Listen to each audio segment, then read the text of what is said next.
Myself Mohammad Saqib from KBK Cohort. Recently graduated from Dow International Medical College as a Bachelor of Science in Nursing, and I am also nursing internee from Civil Hospital Karachi, working as ICU staff in Hamdard University Hospital. Let me talk about nurse with patient related communications behaviors. आज हम बात करेंगे nurse का patient के साथ क्या relationship होना चाहिए या पेशेंट के अटेंडेंट का नर्स के साथ क्या बिहेवियर और रिलेशनशिप होना चाहिए। जैसा कि आजकल के माशरे में हम लोग देखते हैं, जितनी भी हमारे नर्सेज हैं, जितनी भी हमारे अटेंडेंट की अगर हम लोग बात करें तो वो ये समझते हैं कि जो कुछ भी है हमारा डॉक्टर करता है, बल्कि अगर मैं बात करूं डॉक्टर से ज़्यादा नर्स का पेशेंट के ज़्यादा रिलेशनशिप होता है। वो क्यों?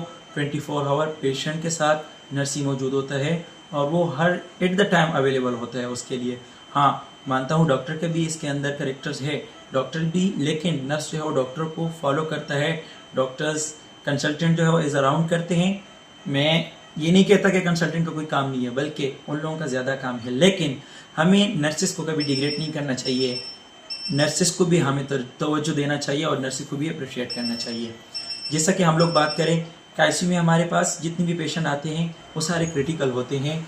कोई भी पेशेंट जब भी हमारे पास आईसीयू में इन होता है तो वो आईसीयू के नाम सुन के ही डर हो जाता है, या उसका अटेंडेंट आईसीयू के नाम सुन के ही घबराहट जाते हैं। सबसे पहले आपको पैनिक नहीं होना है। आपने पेशेंट रिसीव किया, आप पेशेंट को मैनेज करो, आप पेशेंट को हैंडल करो। आपके पास डॉक्टर मौजूद होंगे, डॉक्टर्स आरएमओ ऑर्डर करेंगे, आपने मैनेज करना है। उसके बाद दूसरी चीज़, as a counsellor, nurse as a counsellor हो सकता है जब भी उसकी ज़रूरत पड़े तो अटेंडेंट को काउंसलिंग कर सकता है। तीसरी चीज़, थेरापेटिक कम्युनिकेशन आपके अंदर होनी चाहिए कि आप हॉस्पिटल, थेरापेटिक कम्युनिकेशन का मतलब है कि आपका पेशेंट के साथ क्या कम्युनिकेशन है या जो पेशेंट के रिलेटेड चीज़ें होती है वो आप कम्युनिकेट करो, तो ये हमारे पास एक थेरापेटिक कम्युनिकेशन होती है। अब हम बात करते हैं अटेंडेंट का नर्स के साथ क्या बिहेवियर होना चाहिए। जैसा कि जब भी आईसीयू में हमारे पास पेशेंट ख़राब होता है तो अटेंडेंट का डायरेक्ट रिएक्ट होता है नर्स के ऊपर, क्योंकि नर्स जो है 24 आवर पेशेंट के साथ मौजूद होते हैं। लेकिन ऐसा बिल्कुल गलत है, और मैं अगर आजकल के माशरे में बात करूँ ये चीज़ मौजूद है, बहुत ज़्यादा कॉमन है। क्यों?